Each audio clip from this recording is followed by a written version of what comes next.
Mesdames et messieurs, bonsoir et bienvenue à cette émission d'Info 9. Dans la série Coup de pied, l'auteur nous présente le volume 4, mais on va regarder ces volumes 1, 2, 3 et 4 également. Mais le 4, c'est la Frousse aux trousses, bande dessinée humoristique. Alors, mesdames et messieurs, avec grand plaisir, je reçois le BDiste de Rwanda, M. François Jalbert. François, bonsoir. Bonsoir. Ça fait longtemps qu'on ne s'était pas parlé. On ne dira pas la vie au rang 2, là, mais ça fait rien. Mais je vous recevais lors de cette émission aussi pour parler de la vie au rang 2. Mais ça, c'est derrière nous. Vous en êtes à votre 4e bande dessinée. Moi, la première des choses, là, comment on devient un BDiste? Comment on devient un BDiste? Ben, premièrement, on dessine beaucoup, quasiment trop. Puis là, on a toujours un crayon et une feuille. Tout le temps. Mais là, au début, là, on met ça dans une boîte. Puis à un moment donné, là, tu te dis, ma boîte à dessin, là, c'est le fun, là, mais à un moment donné, je pourrais les montrer. Je pourrais aller fouiller dedans et commencer à en montrer. Puis là, je me suis dit, en tant qu'à dessiner tout ça, dessiner autant que ça, puis de mettre ça dans une boîte, je me suis dit, je vais faire des histoires avec mes dessins, puis comme ça, c'est plus concret pour moi, puis ça donne un résultat que je peux transporter, puis que je peux accumuler aussi, parce que c'est ce qui se passe. Je suis content que vous ayez emporté vos 4 éditions, si on peut s'exprimer ainsi, parce que c'est tout coup de pied. Oui. Après ça, il y a un sous-titre, il y a le volume 1. On était supposé parler juste de la Frousse aux trousses, mais non, on va parler des 4, si vous me permettez. Bien sûr, bien sûr. Alors, on va ici, coup de pied, si on prend là, celui-là là, qui est mutation. Oui. Okay, bon, expliquez-nous, c'est quoi? Bon, mutation, c'est le premier. Hein? Fait que c'est là que j'ai décidé que je bâtissais une histoire. OK. Coup de pied, c'est le personnage principal de Coup de pied 1. OK. Au début, je voulais faire une bande dessinée. J'ai inventé le personnage Coup de pied. Okay. Puis, Coup de pied 1 raconte qui est ce personnage-là. Mais, par la suite, quand je suis arrivé pour faire le Coup de pied 2, là, je me suis interrogé, je me suis dit, est-ce que Coup de pied reste le personnage le principal personnage, OK. Puis là, j'avais un dilemme. Est-ce que j'arrête Coup de pied, puis je commence une nouvelle série avec le personnage Mike Derris? Là, je le reconnais, là. Ouais, hein? Oui. Puis là, c'était mon nouveau personnage, Mike Derris. D'ailleurs, c'est lui qu'on voit sur la page. Oui, OK. On va le là, on parle du 1 puis OK. Du 1 et du 2. Et du 2, OK. Puis, OK. là, j'ai décidé de continuer la série Coup de pied. Donc, j'ai gardé le personnage Coup de pied, mais c'est plus le personnage principal. Coup de pied, c'est rendu le personnage central de l'histoire. OK. Mais Mike Derris, qui est le personnage ici, lui, c'est le personnage principal. Oui, c'est ça, principal de l'histoire. C'est ça. Comment ça, là, ça s'adresse à quel public? Okay. Ça s'adresse à un public, je te dirais, adolescent à vieil adolescent, là. Tu sais, savez-vous une chose, François? J'avais tellement peur que vous me disiez que ça s'adressait à un très jeune public. Non. OK. Non. Puis je vais vous dire pourquoi. OK. Je vais vous dire pourquoi. Moi, vous m'avez envoyé, on va en parler plus en profondeur tantôt, là. OK. Mais moi, là, vous m'avez envoyé La Frousse aux trousses, volume 4. On va en parler tantôt. Puis là, moi, j'ai 3 petits-enfants. Puis là, je me disais, non, mais là, je peux pas leur donner ça, là. Ce n'est pas que ce n'est pas bon, là. C'est pas ça. Il faut faire attention, là. C'est pour ça que j'avais hâte de vous poser la question à savoir, ça s'adresse à quel public? Parce que si vous m'auriez dit, ça s'adresse à un public 3 ans, 8 ans, on serait parlé fort, probablement. Ouais. Mais à quel public que ça s'adresse? Parce que ce n'est pas jeune public. Non, pas jeune public. Moi, je dirais 14 et plus. OK. OK. Oui. Là, je vous suis. Oui, okay. C'est 14 et plus. Okay. Parce que c'est une volonté, c'est personnel. C'est un choix que j'ai fait pour... en fait, la BD a souvent une connotation académique. Puis moi, je voulais faire de la BD non académique. OK. Tu sais, Oui. je voulais pas faire du dessin d'école. Je veux faire du dessin de loisir, de plaisir, de divertissement. Parce que là, on joue dans la science-fiction.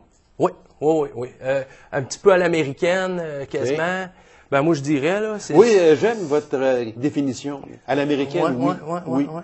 Avec beaucoup d'action, de l'humour, moi, du plaisir, je pense. Ben, j'ai pas fait exprès de faire de l'humour, hein. Moi, je voulais provoquer un plaisir de lire. Mais à un moment donné, c'est que entre le plaisir puis l'humour, la ligne peut devenir mince.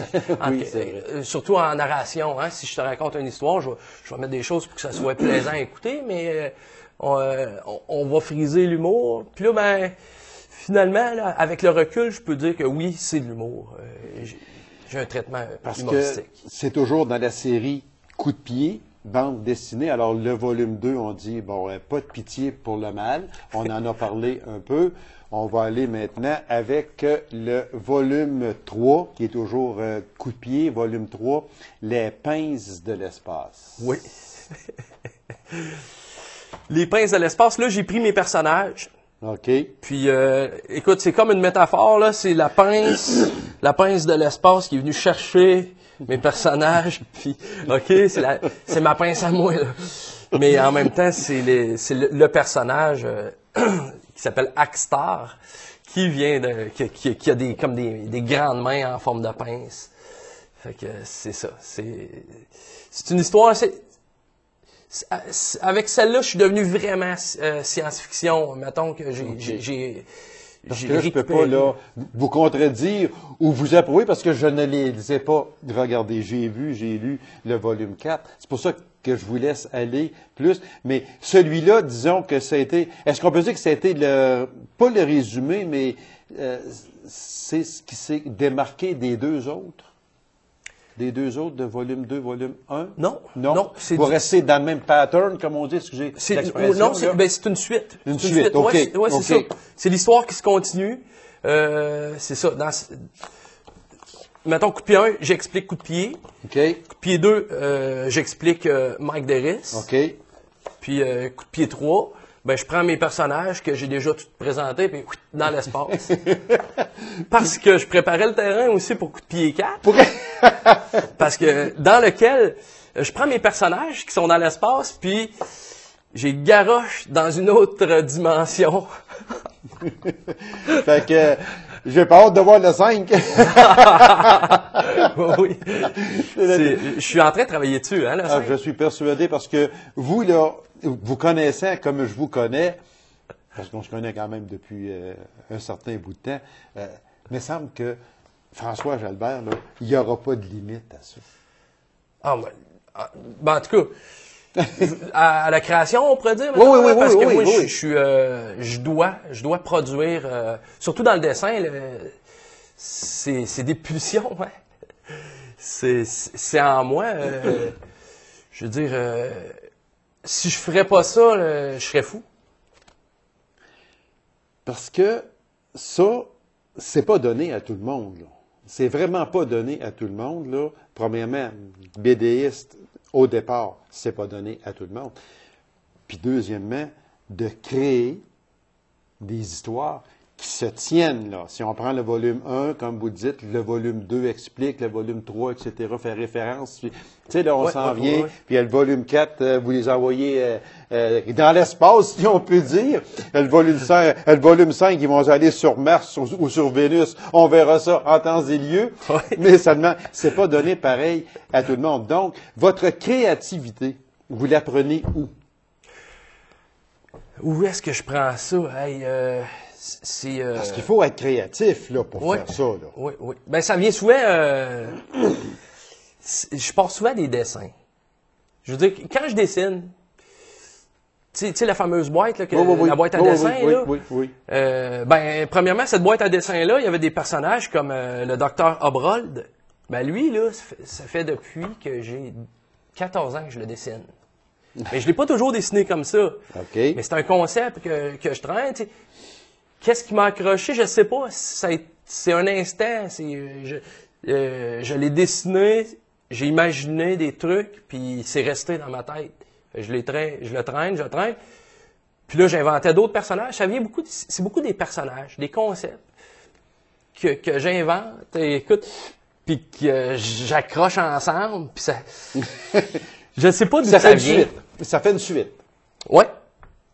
Oui, mais je sais pas d'où ça vient. C'est comme des ondes créatives, universelles. Vous êtes un artiste multidisciplinaire. Expliquez-nous. Parce que ça prend beaucoup de discipline. Oui, parce qu'en plus, je fais l'assemblage, je suis mon propre éditeur. Je suis François Jalbert BDS, mais je suis aussi François Jalbert éditeur, c'est écrit ici. Okay. Mm-hmm. Parce que, en fait, c'est que je voulais pas attendre. J'étais trop pressé de faire de la bande dessinée. J'ai pas voulu monter un dossier, envoyer ça à des éditeurs. Ben, je l'ai fait un petit peu là, dans le début, mettons, avec Coup de pied 1. Mais je prenais beaucoup d'efforts pour faire ça.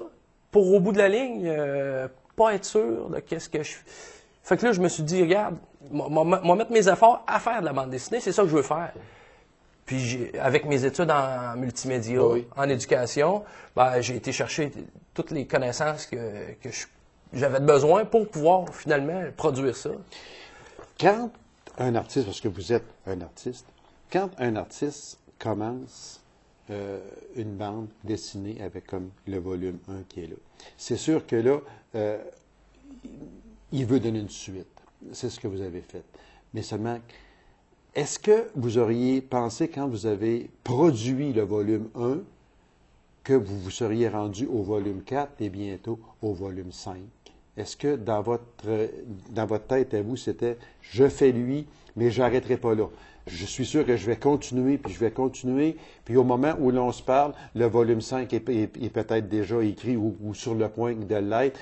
Est-ce que vous allez aussi penser à un volume 6? Est-ce que pour vous, là, à partir du volume 1, est-ce que ça vous satisfait à venir à date ce que vous avez fait? Bien, satisfait, je suis content de mon travail, mais ça va aller jusqu'à Coup de pied 6. Ce projet-là, il va aller jusqu'à Coup de pied 6. Ça, okay. Je le sais. Il va y avoir 6 volumes. Oui. OK. Mais au début, quand j'ai fait Coup de pied 1, je ne le savais pas. C'est ça, là, à quoi je veux en venir, c'est que quand vous avez sorti Coup de pied 1, pour vous, là, c'était Coup de pied 1, mais tout d'un coup, je peux faire le 2. Après ça, ben regarde, je vais faire le 3 parce que je vais ramasser le 1 et le 2, etc. C'est comme ça que c'est venu? Oui. Ben en fait, j'ai fait le 1, c'était une expérience. Dans l'histoire, là, l'histoire du 1, j'ai laissé toutes les portes ouvertes. Okay. C'est une histoire, c'est vraiment une présentation du personnage Coup de pied. Puis ça finit avec un 3 petits points. Là, je veux dire, c'est pas pour dire un punch, là, j'en dis pas. Mm-hmm. Je me laissais toutes les portes ouvertes parce que je savais pas ce que j'allais faire après. C'est ça, OK. Puis c'est pour ça que j'ai gardé le titre Coup de pied, parce que j'ai gardé le personnage Coup de pied comme personnage central, mais j'ai un petit peu transféré la narration. Là, fait, comme ça, là, au moment où on se parle, vous savez que, bon, le volume 5 est en marche actuellement, et vous savez très bien, parce que vous venez de le dire, qu'il y aura un volume 6, mais là, ça va se terminer. C'est ça. Deux trilogies. Puis pour François Jalbert, après volume 6, on n'arrête pas. On va recommencer un volume 1, probablement. Sur autre chose. Ça va être, sur autre chose. Mais oui, vous avez raison, ça va être un autre projet qui va prendre la place. Mais je dis pas non pour un coup de pied 1,5, on le sait pas. Merci beaucoup, M. Jalbert. Puis peut-être une dernière chose que j'aimerais rajouter. Très vite. Au début, il était en noir et blanc. 1, 2 et 3 sont en noir et blanc. Et maintenant, est en couleur. Je travaille en couleur. Voilà. Merci beaucoup, M. Jalbert. Continuez Merci beaucoup. Votre beau travail. C'est vraiment intéressant. Merci beaucoup. Alors, mesdames et messieurs, courte pause. On vous revient immédiatement après. Restez avec nous.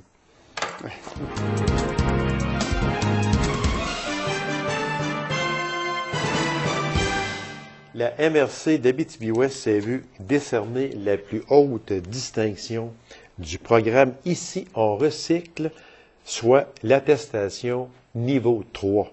Alors, pour nous en parler, je reçois de la MRC d'Abitibi-Ouest la coordonnatrice du service en environnement, Mme Sylvie Grenier. Mme Grenier, bonsoir. Bonsoir. Mme Grenier, très belle distinction. On félicite la MRC d'Abitibi-Ouest, parce que c'est un honneur qui rejaillit sur toute l'Abitibi-Ouest au complet. Alors, on vous en félicite. Moi, de prime abord, si je vous demandais, qu'est-ce que le programme ici, On recycle? En fait, le programme, c'est un programme géré par Recycle Québec, OK. qui est destiné qu'on appelle dans notre jargon à nous les ICI, c'est-à-dire les industries, les commerces et les institutions. OK. Ce programme-là, il invite à favoriser les 3 RV, c'est-à-dire la réduction, le réemploi, le recyclage et la valorisation dans le domaine des matières résiduelles.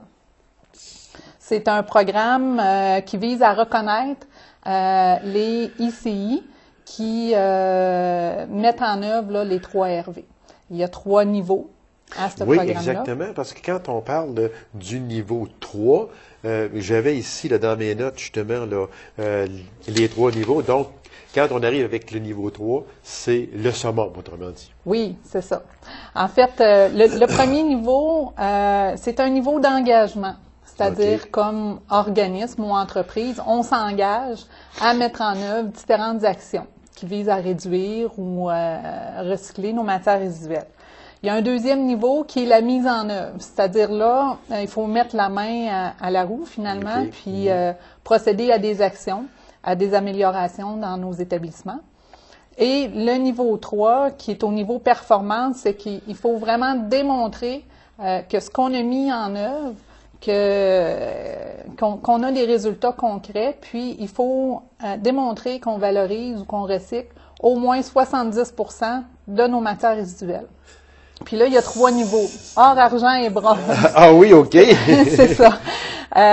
Donc, 70%, à ce moment-là, on mérite une attestation de performance bronze. On valorise au moins 70% de nos matières résiduelles. Mais c'est beaucoup, ça, les 10%? C'est beaucoup. Ça demande à faire des efforts. Mais c'est jamais assez, on va dire. Là. Mais ça demande, c'est quand même, parce que j'aurais pas pensé à 70%. Oui. Ben, ça demande à faire des changements. Mais je vous dirais, après ma base, ça semble beaucoup. Mais une fois qu'on procède au changement, puis qu'on met les équipements appropriés, tout va de soi. Puis finalement, on se rend compte qu'on pensait que ça allait être de gros efforts, mais que ça se fait facilement. Parce que 70%, c'est le niveau bronze. Vous avez 80% des matières résiduelles valorisées, qui est le niveau argent, et le niveau or, qui est 90% des matières résiduelles qui sont valorisées. Ça, c'est beaucoup. Ça semble beaucoup, malgré qu'aujourd'hui, je pense que les gens sont de plus en plus sensibilisés, moi, à ce genre de performance-là, parce que les matières résiduelles, il y en a beaucoup. Mm-hmm. Puis, on voit aussi que les gens prennent ça à cœur énormément. Puis, on le voit un peu partout, que les gens embarquent. Puis, c'est bien aussi. Oui, c'est ça. Nous, quand on a fait la démarche pour nos bureaux, c'est sûr que quand on fait cette démarche-là, il faut que le personnel embarque, il faut que le personnel participe. Puis, nous, on a été vraiment pas surpris parce qu'on savait que les gens étaient préoccupés. Mais on était emballés par tout ça parce que vraiment les gens ont participé puis étaient vraiment favorables au changement. Puis même il y en a qui nous apportaient des trucs additionnels et tout ça pour qu'on réussisse là à avoir un changement significatif. Un changement, OK, exactement. Pourquoi vous êtes inscrit à ce programme-là? Qui en a eu l'idée? En fait, on a une démarche depuis quelques années à la MRC. On a travaillé un plan de développement durable qu'on a adopté avec plusieurs organismes sur le territoire. Dans notre plan de développement durable, on a différents objectifs en lien avec le développement durable, avec l'environnement, avec la santé et tout ça. Au niveau de l'environnement, il y a des objectifs au niveau des matières résiduelles. Okay. Donc, on avait des actions déjà ciblées dans notre plan de développement durable. Mais aussi, comme MRC, nous, on a un mandat au niveau de la gestion des matières résiduelles. C'est-à-dire qu'on a un centre de valorisation des matières résiduelles puis un écocentre qui sont gérés par la MRC. Qui sont à la Sarre, sur la route 111, là, entre Matamic et la Sarre. Exactement. On fait beaucoup d'information et de sensibilisation de la population et des entreprises organismes en Abitibi-Ouest pour réduire, recycler, valoriser. Donc, pour nous autres, c'était naturel de dire, on demande aux gens de faire un effort. Nous, à l'intérieur de nos bureaux à la MRC, où est-ce qu'on en est? Donc, on s'est évalué. On a trouvé des choses à améliorer. On a fait des changements, puis on a dit, on demande aux gens de s'améliorer, mais nous aussi, il faut s'améliorer. Puis on trouvait naturel que ce soit une étape à faire pour nous. Là. Moi, j'y vais souvent à l'éco-centre, à la salle.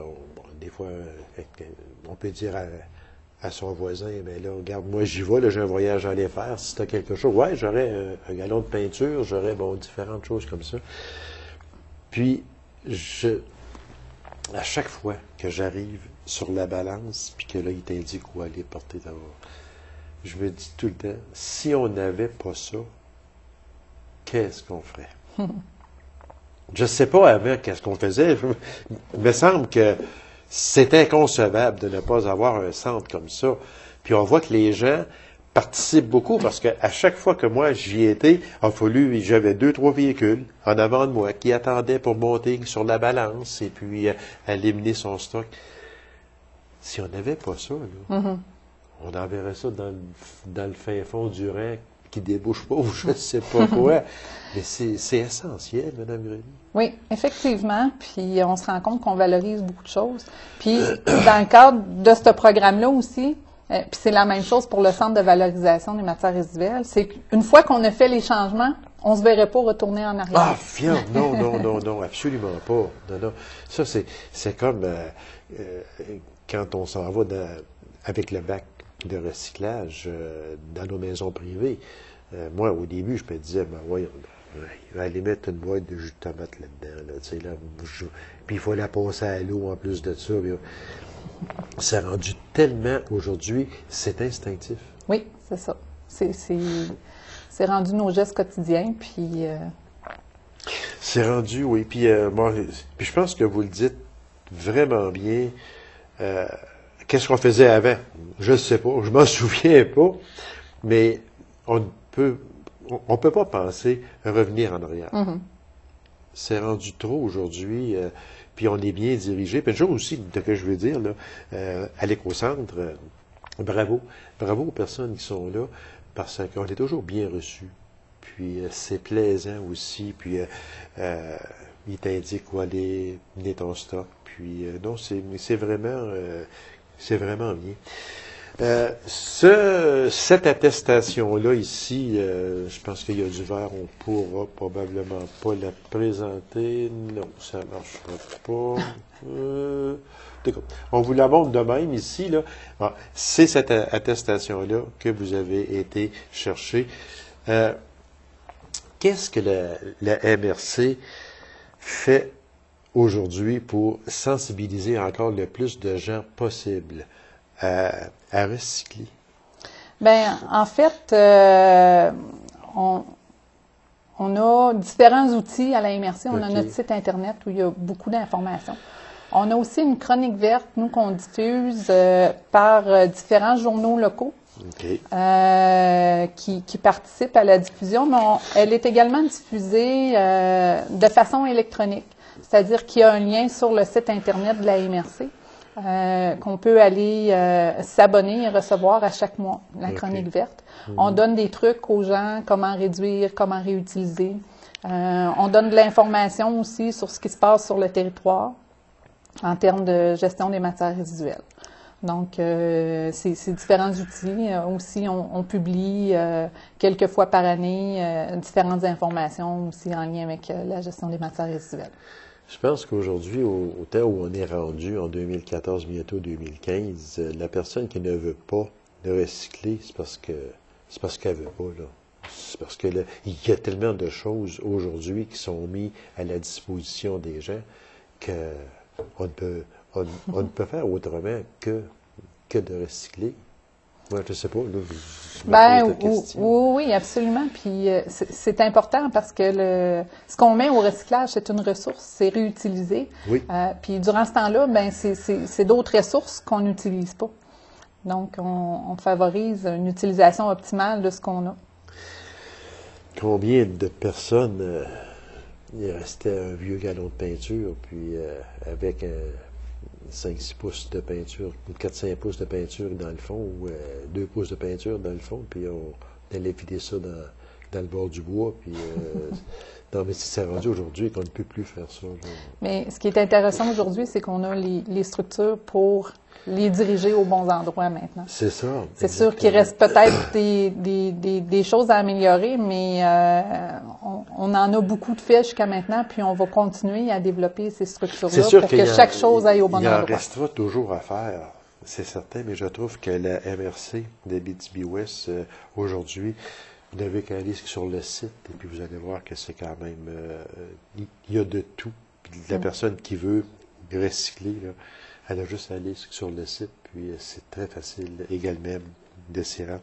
Quand vous m'avez parlé, c'est à un moment donné j'ai ça ici, justement, de industrie, commerce et institutions. Oui. C'est ça? Oui. Ça vient quand on parle de souligner, d'abord, Recycle Québec, c'est quoi exactement? Bien, Recycle Québec, c'est une société d'État qui reçoit des mandats du gouvernement du Québec en matière de gestion des matières résiduelles. Donc, elle fait beaucoup d'informations, sensibilisation, donc inciter les gens, mais aussi les entreprises, les ICI, là, comme vous mentionnez, à réduire. Parce que dans le recyclage, la valorisation et tout ça, on a vraiment fait beaucoup d'informations, sensibilisation auprès des citoyens. On a la collecte sélective, c'est-à-dire le bac bleu à chacune des portes. Oui, au niveau des industries, commerces et institutions, c'est plus compliqué. C'est pas aussi facile qu'à la maison, je vous dirais. C'est vrai. Donc, c'est pour ça qu'il y a un programme comme celui-là qui incite les ICI à venir s'inscrire puis à venir démontrer qu'ils font des efforts, eux aussi, en matière d'environnement. Puis, quand on va chercher l'attestation, ben ça permet de dire, pour les commerces et industries, tout ça, de dire, voyez, j'ai fait un effort, puis les gens peuvent l'afficher. Ben moi, au niveau matière résiduelle, je prends soin de l'environnement, je dispose de mes matières résiduelles de façon adéquate, j'ai réduit, j'en valorise beaucoup.